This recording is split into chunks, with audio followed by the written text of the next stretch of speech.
नमस्कार दोस्तों, आपके अपने YouTube channel MD education point पे बहुत बहुत स्वागत करते हैं दोस्तों। प्लीज़ इस चैनल को सब्सक्राइब, शेयर और लाइक करिए दोस्तों। चलिए शुरू करते हैं दोस्तों आज का समास, और ध्यानपूर्वक इसको पूरा पढ़िएगा दोस्तों, बिना स्क्रिप्ट किए हुए।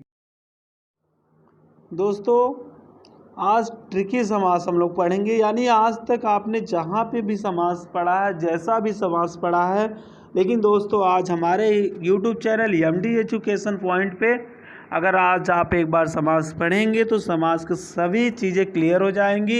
ये समास का जो बेसिक पोर्शन है इसको हम आपको ट्रिक के माध्यम से पढ़ाएंगे, और अगले वीडियो में समास से संबंधित जितने भी क्वेश्चन हैं हम आपके लिए लेके आएंगे दोस्तों।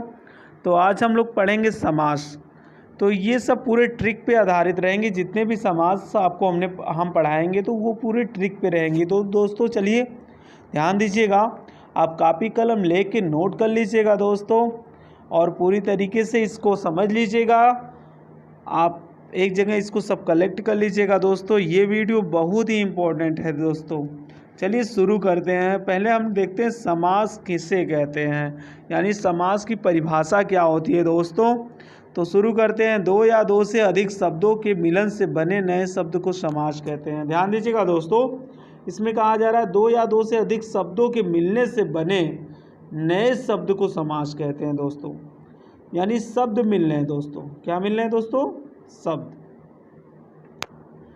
और जो संधि होती है उसमें वर्ड मिलते हैं दोस्तों यहाँ, लेकिन यहाँ पे क्या मिलते हैं? शब्द मिल रहे हैं दोस्तों। तो दो शब्दों के मिलने से जिस नए शब्द का विकास होता है उसी को हम लोग समास कहते हैं दोस्तों। आगे हम लोग बढ़ते हैं दोस्तों, समास के भेद, यानी समास कितने प्रकार के होते हैं। तो ध्यान दीजिएगा दोस्तों, समास कितने प्रकार के होते हैं। समास में ये मास आपको दिख रहा है, यानी मास। मास का मतलब होता है महीना। मास का मतलब क्या होता है दोस्तों? महीना। यानी कितना महीना होता है साल में? यानी 12 महीना।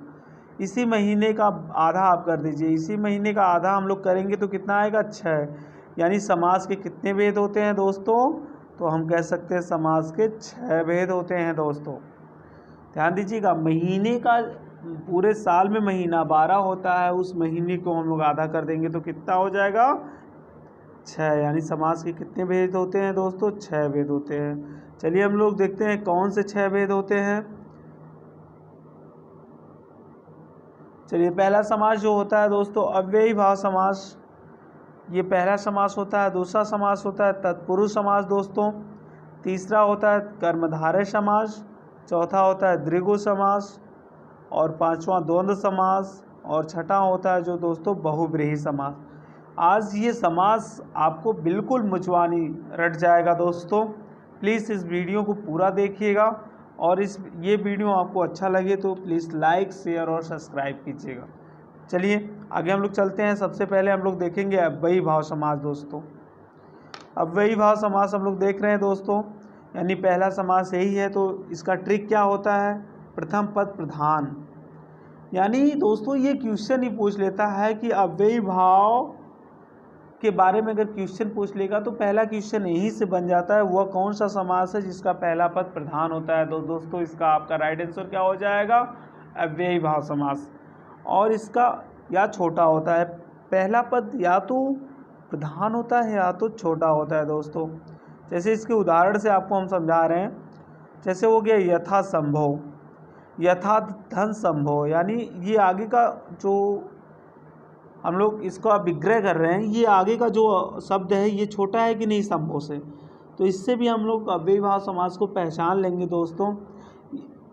यानी ये जो आगे का छोटा रहता है उसी के माध्यम से हम लोग अव्ययी भाव समास को पहचान लेंगे दोस्तों।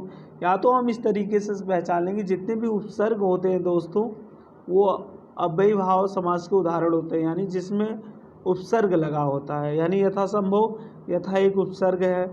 फिर है आजन्म, आज छोटा है दोस्तों, यानी अधन जन्म, यानी हो गया क्या? ये अव्ययी भाव समास दोस्तों। जैसे प्रतिकूल, प्रति यानी प्रति दोस्तों उपसर्ग है, यानी प्रतिधन कूल, यानी कौन सा समास हो गया दोस्तों? अव्ययी भाव समास। आगे चलते हैं दोस्तों, इसमें एक इम्पॉर्टेंट नोट है दोस्तों, इसको ध्यान दीजिएगा। बहुत ही अपवाद के रूप में ये जाना जाता है दोस्तों। जैसे अव्ययी भाव समास में ही आता है, लेकिन ये हमको जैसे दिखता है द्वंद्व समास का उदाहरण है। तो बहुत से बच्चे गलत करके आते हैं हमारे मित्रों, हमारे साथियों, तो प्लीज़ इसको जान लीजिए। ये है जैसे एक शब्द यदि दोहराए जाते हो तो वह भी अव्ययी भाव समास होते हैं। यानी अगर कोई भी शब्द अगर दोहराए जाते हैं तो वो भी कौन से समास होते हैं दोस्तों? अव्ययी भाव समास होते हैं। तो जैसे देख लीजिए, जैसे हो गया हाथों हाथ, यानी हाइफन लगा हुआ, ये मत समझिएगा दोस्तों द्वंद्व समास है, इस बात को ध्यान दीजिएगा। हाथों हाथ कौन सा समास है? ये अपवाद के रूप में बहुत ही इंपॉर्टेंट है दोस्तों, अक्सर पूछा जाता है। यानी हाथों हाथ कौन सा समास हो जाएगा? अव्ययी भाव समास। अगला है दिनों दिन, दिनों दिन कौन सा समास हो जाएगा दोस्तों? अव्ययी भाव समास। अगले समास की तरफ बढ़ते हैं। अगला समास कौन सा है दोस्तों? तत्पुरुष समास। इसको देख लेते हैं। तत्पुरुष समास यानी जिस समास में दूसरा पद, अभी हम लोग अव्ययी भाव में देखें दोस्तों पहला पद प्रधान था, लेकिन इसमें कौन सा पद प्रधान है? इसमें दूसरा पद प्रधान है, तथा दोनों के बीच कारक चिन्ह का लोप होता है, उसे तत्पुरुष समास कहते हैं। दोस्तों आपको हम बता दें कारक कितने होते हैं? कारक 8 होते हैं। लेकिन तत्पुरुष समास में हमको कारक कितने पढ़ने होंगे दोस्तों? मात्र 6 पढ़ने होंगे दोस्तों। यानी समास कितने प्रकार के होते हैं? 6 प्रकार के। इसमें कारक कितने पढ़ेंगे? केवल 6 पढ़ना पड़ेगा। आइए ट्रिक से हम लोग देख लेते हैं। यानी ट्रिक इसका क्या है? ट्रिक है दूसरा पद छोटा यानी दूसरा पद प्रधान। तो देखिए ट्रिक से देखते हैं दोस्तों। जैसे ये है राजा, राजपुत्र, सॉरी राजपुत्र यानी राजा का पुत्र, यानी क्या बीच में लगा हुआ है दोस्तों? यानी कारक चिन्ह लगा हुआ है। का कौन सा चिन्ह है? कारक चिन्ह, यानी राजपुत्र यानी राजा का पुत्र। अगला है पाप मुक्त, पाप मुक्त यानी पाप से मुक्त, यानी से जो है दोस्तों ये कारक चिन्ह का बोध कर रहा है। अगला है ये तत्पुरुष समास हो जाएगा दोस्तों। अगला है यज्ञशाला, यज्ञ के लिए शाला, ये के लिए दोस्तों जो है ये आपका कारक चिन्ह का बोध कर रहा है। फिर अगला है राजकुमार यानी राजा का कुमार, यानी क भी किसको संबोधित कर रहा है दोस्तों? कारक को। अगला है पुरुषोत्तम, पुरुषों में उत्तम। आइए हम लोग जानते हैं दोस्तों कारक कितने होते हैं और कौन से कारक इस समास में यूज होते हैं। तो आगे बढ़ते हैं। इसमें आपको हमने बताया कारक 8 प्रकार के होते हैं, लेकिन हमको कितना कारक पढ़ना होगा? मात्र 6 कारक पढ़ना होगा। पहला है कर्म कारक। कर्म कारक में कौन सा कारक होता है दोस्तों? तो को, यानी को का लोप हो जाता है। फिर अगला है करण का तत्पुरुष, यानी करण तत्पुरुष में क्या होता है? से के द्वारा, यानी इसमें कौन सा कारक चिन्ह होता है? से के द्वारा। संप्रदान के लिए होता है दोस्तों, आपादान होता है से, और संबंध होता है का की के, यानी संबंध होता है दोस्तों का की के रा री रे का लोप हो जाता है। अधिकरण जो होता है में पर का लोप हो जाता है दोस्तों। तो इसमें जितने भी लगे हुए हैं दोस्तों ये कारक चिन्ह, यानी इन सब का लोप हो जा रहा है। देखिए जैसे राजा का पुत्र है तो ये हो गया राजपुत्र। आगे चलते हैं दोस्तों अगले समास की तरफ। अगला समास है कर्मधारय समास, बहुत ही इंपॉर्टेंट है समास दोस्तों। कर्मधारय समास है तो देखिए ये क्या है दोस्तों? ये है जिस समास का उत्तर पद, इसका परिभाषा देख रहे हैं दोस्तों, ध्यान दीजिएगा। जिस समास का उत्तर पद प्रधान होता है तथा पूर्व पद व उत्तर पद में उपमान और उपमेय होना चाहिए दोस्तों। उपमेय तथा विशेषण यानी विशेष का संबंध होता है, उसे कर्मधारय समास कहते हैं दोस्तों। यानी इसका उत्तर पद प्रधान होता है दोस्तों, तथा पूर्व पद व उत्तर पद में उपमान, यानी उत्तर पद यानी पीछे का पद। अगला आगे हम लोग चलते हैं इसके उदाहरण की तरफ, इसके ट्रिक की तरफ। ट्रिक क्या है दोस्तों? ध्यान दीजिएगा। ट्रिक है प्रथम पद विशेषण, यानी प्रथम पद क्या होना चाहिए? विशेषण। आगे अगला ट्रिक है दूसरे पद की तुलना में, यानी दूसरे पद की तुलना में पहला पद विशेषण होना चाहिए। ये ध्यान दीजिएगा दोस्तों, हमारे प्यारे मित्रों इस बात को ध्यान दीजिएगा। आगे है विग्रह करने पर मध्य पदों है जो के समान, यानी इसमें जो मध्य पद होंगे जिसमें जो कारक जुड़ेगा वो है जो के समान, यानी उदाहरण देखिए, आइए उदाहरण से आपको समझाते हैं। जैसे चरण कमल, चरण कमल दोस्तों यानी कमल के समान चरण, यानी ध्यान दीजिएगा दोस्तों, चरण कमल बहुत ही इंपॉर्टेंट है दोस्तों, ध्यान दीजिएगा इस बात को। ये समास, ये आप कौन से समास को पढ़ रहे हैं? कर्मधारय समास को पढ़ रहे हैं दोस्तों, तो ध्यान दीजिएगा। जैसे चरण कमल, चरण कमल का मतलब है ये हो गया कमल के समान चरण, यानी के समान की जहाँ बात होती है वहाँ पे तत्पुरुष